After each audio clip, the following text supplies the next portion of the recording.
እንግዲህ መጽሐፍ ቅዱስ በቀጥታ ምን ይለናል? የሰው የከበረ ሀብቱ ትጋቱ ነው ይላል። ስለዚህ ለኔ ሀብት ትጋት ነው።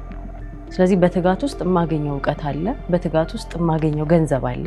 ዕውቀትም ደግሞ ትልቅ ሀብት ነው አጠቃቀሙን ካወቅበት። ላይክ አሁን ለምሳሌ ልክ ዕውቀቱን ተጠቅሞ የጦር መሳሪያ እንደሰራው ሰው ቦምብ እንደሰራው ሰው ዕውቀትን ደግሞ ተጠቅሞ ዓለምን የሚለውጥ ነገር ብርሃንን የሚሰራ አለ። ሁለተኛው እንግዲህ ከእግዚአብሔር ቀጥሎ ጌታ ተብሎ የተጠቀሰው ይሄኛው ገንዘብ ነው።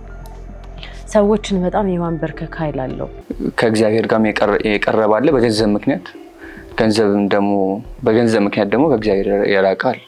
ለምሳሌ አሁን ይሁዳን ብናይ ለገንዘብ ያለው ፍቅር ከእግዚአብሔር ጋር እንዲለያይ አድርጎታል።